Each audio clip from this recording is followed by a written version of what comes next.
Hello, Just Too Good here, and I want to share some weird LEGO facts you didn't know. In the comments, let me know how many out of the 20 were legitimately new to you. Did you know a LEGO World City set from 2003 has an in-universe reference to a fictional company from a Danish film franchise? Cargo Train 4512 has an exclusive 1x2 printed tile for a safe labeled Franz Jaeger, reference to the safe company in the Olsen Gang series, which are comedy films following a group of criminals. The films reference LEGO as well, involving bricks in their heists. In 2013, it was officially announced that Creo, Hasbro's former competitor to LEGO, would release sets for the fourth Jurassic Park movie. However, in late 2014, LEGO announced that they would also be releasing building sets for the fourth Jurassic Park movie, now titled Jurassic World. While no Creo Jurassic Park sets or even concept art ever leaked, this was one case where LEGO stole a license from a competitor before the sets even hit shelves, as Creo never ended up releasing their sets. Did you know the first ever movie to get a tie-in with just one single LEGO set was Harry Potter and the Order of the Phoenix in 2007, which gave us a new iteration of Hogwarts Castle at $90, tying in with the film released at the same time and giving us the most important characters. The second time this would happen was shortly after, in fall 2007, with the Mr. Megorium's Wonder Emporium tie-in creator set. Did you know the sets from 2001 themes LEGO Life on Mars, 2007 theme Mars Mission, Space Police from 2009, and Insectoids from the late 90s were all once classified under one theme in LEGO's official instructions page? The theme was titled Galaxy Rift. This has since been changed since 2020, where LEGO now classifies these under LEGO Space. I'm sure many of you remember the Ford Bionicle direct-to-DVD films released between 2003 and 2009. But did you know before the LEGO movie even came out, a theatrical live-action Hero Factory movie was in the works? Of course, Hero Factory is seen as the successor to Bionicle, lasting from 2010 to 2014. And the film was announced in 2012 and was being produced by Phil Lord and Chris Miller, the directing duo behind the upcoming LEGO movie, well, at the time, with a screenplay from Michael Finch and Alex Litvak, who made the critically panned 2010 Predators movie. Yeah, with that writing team behind it, it's probably best this didn't see the light of day, but a live-action Hero Factory adaptation sounds really crazy. LEGO has been trying their best to show us some representation in their models over the past few years, with Friends being the front runner when it comes to this. They've given us an amputated arm, a mini doll featuring the skin condition vitiligo, but what you probably don't know is that this year, the character Fiona from Unity Street has given us the first LEGO minifigure with Down syndrome. This is an awesome thing to have more people feel included and represented while playing with LEGO. And plus, Unity Street is just a great LEGO set. Did you know the original LEGO movie from 2014 was going to have an opening scene featuring Indiana Jones? For one reason or another, this fell through. We could have gotten a new Indy figure back in 2014, possibly, but we ended up getting a really great design nearly a decade later with the ones just released very recently. Something that LEGO never truly knew how to handle back in the day was dark-skinned people in sets with yellow minifigures. This first occurred in the 2003 Cloud City set, back when licensed figures were still using a yellow skin tone, yet they gave Lando a dark brown skin tone. And I'm sure most of you knew about that situation with Cloud City, but did you know that this occurred again a couple years later? You see, in the LEGO Games line, Ramses Pyramid and Orient Bazaar had all yellow minifigures except they included one with a black skin tone. Now, if the set includes yellow figures, realistic skin tones aren't included, except for LEGO movie sets which miss and match licenses. That really gets me to think, well, Vitruvius from the LEGO movie sets is an original character, and he also has a darker skin tone, so there's definitely some inconsistency there. Speaking of which, the first LEGO movie has a scene where Morgan Freeman's character Vitruvius gets decapitated by Lord Business with a coin. Of course, this is played off jokingly in the movie, but the actual set of Lord Business's lair from the first LEGO movie wave was going to include the coin that decapitates Vitruvius, but they took it out in the final set. However, official pictures still include the coin represented by a 2x2 circular tile. Now, if you're a longtime Just Too Good viewer, you know this as it was a fun fact in my first Violent Sets video. Dang, that's pretty archaic at this point. I gotta remake that someday. In LEGO Movie 2, they feature Velma from Scooby-Doo in a quick cutaway gag in Apocalypseburg. When the director was asked about her inclusion in this movie and where the rest of the Scooby-Doo gang was, Director Mike Mitchell answered that in a post-apocalyptic world, Velma would have been the only one to survive. Other kids wouldn't have made it. Jeez.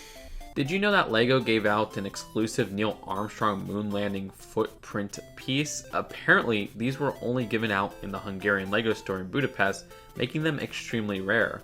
And there's two variants to this, one with a horizontal footprint and one with a vertical footprint. There are some unused files in the LEGO Incredibles 2 video game, where instead of the Woody that we got in the final game, which was later used for Toy Story 4, we have the molded head Woody appearing once again for the Toy Story 3 sets in 2010.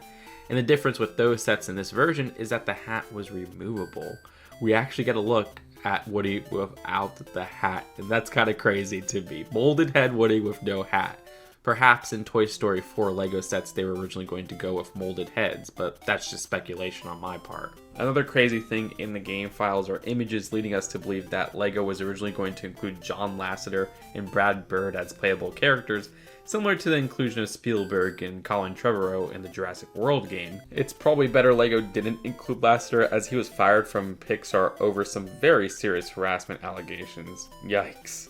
Anyway, special thanks to the LEGO Anime Girl on YouTube for the images and videos in this entry.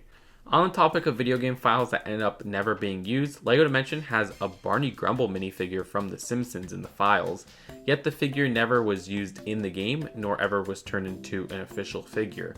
I'm sure this is due to alcoholism being a core component of the character, which was deemed not child-friendly by the brand at the end of the day, but it did lead to some hilarious mods. Another very odd situation was when the band The White Stripes wanted to do a song called Fell in Love with a Girl and asked LEGO if they wanted to partner up over the fact that the music video was going to be stop motion LEGO animation, to which LEGO declined their offer and the band had to buy a bunch of LEGO kits to make the video. The band even tried to get LEGO to help them do a tie-in with the record release of A Buildable Jack and Meg White, and LEGO said no again. After the song was released, it turned out to be a huge hit, which made LEGO go to Jack White asking if they could do a package tie-in, but Jack said no this time around. You know what? LEGO deserved it. Did you know that LEGO boxes in North America and South America show the piece counts right underneath the set number? Meanwhile, this is a detail left out in boxes in Europe, Asia, and Africa. And minifigure packets are slightly different too, where there's just a different positioning of text and which languages they cover at the front in Europe, Asia, Australia, and Africa, compared to the ones in North and South America. While we're talking about weird EU and US discrepancies in packaging, did you know the Disney Series 1 CMF from 2016 actually has a second difference apart from the bottom printing? Here, for some odd reason, the American packaging has Captain Hook from Peter Pan printed in the front figure lineup, while the rest of the world did not get Captain Hook, but rather had Donald Duck at the front. I guess those Donald Duck comics are really popular in the rest of the world, so I don't know, that's probably the reason why they put Donald Duck at the front, but what a weird swap out. They should have probably just kept the same version across regions. I'm sure a lot of you miss LEGO Mixels. This was a theme that lasted from 2014 to 2016, which featured buildable monster characters in soft plastic bags, similar to how collectible minifigures were packaged. But did you know, originally these would have been packaged just like any other regular set at retail in hard cardboard boxes. Looking at their small size, it kind of makes sense why they ended up switching to the plastic bags though. But these are pretty similar to the Brickheads boxes, which were released in 2017 in these box designs. If you grew up with Power Miners or buildable superheroes construction figures, you might already know the fact that LEGO offered official combination builds for the models online. For these, you would take 2 or more of the sets you owned and combine them with official instructions provided on LEGO's website. But did you know they also made one of these for SpongeBob? Yeah, by combining Krusty Krab and SpongeBob's house sets from 2009, you would get a chicken-shaped restaurant at the bottom of the sea? Okay, LEGO. Reuse was originally going to appear in the 2012 LEGO Star Wars Jabba's Palace set. The figure was shadowed out on the box at New York Toy Fair, and it's kind of funny because they used this Squid Man body from Space Police 3. I guess they didn't finalize the mold of the head just yet. However, LEGO cut the figure out of the lineup by the time the set released, and later released the figure for the first time in the Jabba's sail barge instead, a year later in 2013. And finally, the Angry Birds movie in 2016 had a handful of tie-in LEGO sets released with it, which were pretty big shelf warmers, but I really love the builds here. Super cartoony and just went outside of the comfort of Angry Birds to just deliver on some interesting builds in general. Like, this is one of my favorite LEGO castles. Well, the second movie came out in 2019 and it didn't get any LEGO sets. It makes sense, the LEGO sets flopped. But did you know that Rovio, the owners of Angry Birds, officially licensed sets under a brand called Iduki? And these sets use the same molds that LEGO made for the characters at the base figures. Even the same arm molds too. I'm kind of surprised here because this is an official sanctioned ripoff of existing LEGO designs. Or perhaps Rovio made a deal from the start that they owned the designs of the actual builds that LEGO put out themselves for the figures, and that they could reuse it outside of the brand if push came to shove and these flopped. And that's exactly what they did with Angry Birds 2. You do get some new characters and it's kind of jarring because you can see the difference between the creativity of the original characters from the LEGO theme and the new characters, which look a lot more specialized and smaller in design. In many ways, it feels like an officially sanctioned LEGO bootleg, and don't ask why I have so many of these. You'll see them in an upcoming haul video. But that's it for my interesting LEGO facts. I hope you enjoyed these, and again, in the comments, I want to hear how many out of the 20 that you knew already, and how many were surprises to you. A huge thanks to channel members who were able to see an unfinished version of this video early. Join if you want to see more exclusive videos. Subscribe here for LEGO news and commentary, and of course more lists. Thanks to Pirish for helping me so much with this video, and I'll see you later. Peace out. Bye.